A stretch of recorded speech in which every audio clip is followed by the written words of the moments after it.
आजचा दिवस माझ्यासाठी आहे ना खूप आनंदाचा आहे आणि आहे ना खरं सांगू तो आनंद आहे ना साजरा व्हावा म्हणून स्वामींच्या चरणापासून सुरुवात. पहिली मठात गेले, पाया वगैरे पडले आणि मस्तपैकी मी निघाले माझ्या नंदेच्या घरी. हो, मी का आनंदी आहे हे तुम्हाला नक्कीच सांगणार. त्याच्यासाठी तुम्ही माझा पूर्ण व्हिडिओ बघा, कारण आहे ना तुम्हाला लास्टला नक्कीच कळणार आहे मी एवढी आनंदी काय. आणि काहीही असो, माझ्या छोट्या मोठ्या गोष्टी मी तुमच्यापुढे शेअर केल्या ना तर मला खरंच खूप समाधान वाटतं, कारण तुम्ही माझी फॅमिली आहात. 3-4 दिवस गावी राहून खूप मजा आली आणि शांतही वाटलं. मुंबईमध्ये इतका कंटाळा आलेला आहे ना, पण काय करणार. दुसऱ्या दिवशी गावावरून आल्यावर माझ्या नंदेचा फोन आला की वहिनी तुम्ही आहे ना माझ्या घरी आज या. मग आम्ही सगळे आहे ना तिच्या घरी संध्याकाळी घरी गेलो तिच्या. तर तिचं बाळ आहे ना आमची वाटच बघत होतं आणि तिच्या कानाला आहे ना थोडीशी दुखापतसुद्धा झाली होती. आम्ही तिच्या घरी गेल्याच्या नंतर माझ्या नंदेने आहे ना स्वयंपाक रेडी करून ठेवला होता आणि गेल्यावर बघितलं आमच्या मामांनी केक वगैरे आणून ठेवलं होतं.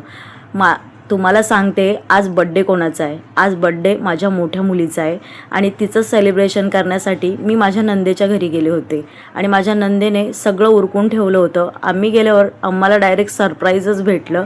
खरं तर आम्ही आमच्या भाचीला भेटायला गेलो होतो, पण माझ्या नंदेने सगळ्या बड्डेची तयारी करून ठेवली होती.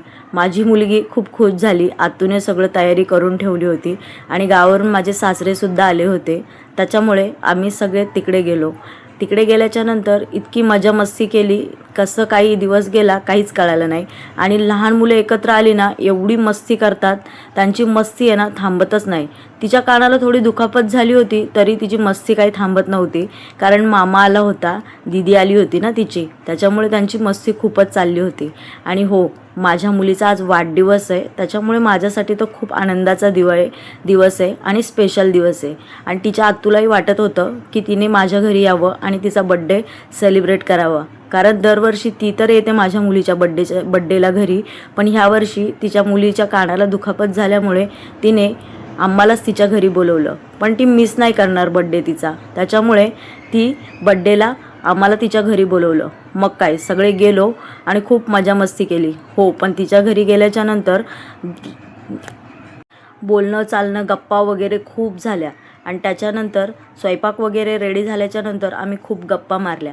आणि माझी छोटीशी भाची ओवाळताना बघा कशी मज्जा मस्ती करत होती. माझा मुलगा तिला सारखा चिडवत होता, त्याच्यामुळे ती आहे ना सारखीच कुणकुण करत होती. मग म्हटली दीदी माझासुद्धा बड्डे, मी पण तुझ्याबरोबर केक कापणार. मग काय दोघींनी मिळून केक कापला आणि त्यांच्याकडे बघून आम्हाला हसू आवरत नव्हतं, कारण ती मस्तीच खूप करत होती. आणि तिच्या एका बोलण्यावरून सगळे मग इतका वेळ हसले, अर्धा तास नुसतं हसूच चालू होतं, कारण आहे ना ती बोलतच तशी होती. कारण लहान मुलं जर बोलायला लागली ना कोणाला म्हणजे कोणाला आवडती नाही, त्याच्यामुळे लहान मुलांसमोर आहे ना काहीच बोलत जाऊ नका. मग काय बड्डे वगैरे झाला, सेलिब्रेशन झालं. त्याच्यानंतर नंदेने जेवण बनवलं होतं, सगळे जेवायला बसले. जेवता जेवता गप्पा मस्ती झाल्या. माझे मिस्टर शक्यतो काही बोलत नाही जास्त, पण नंदेच्या घरी जाऊन बघा किती बडबड करत होते. तर चला, बाय बाय.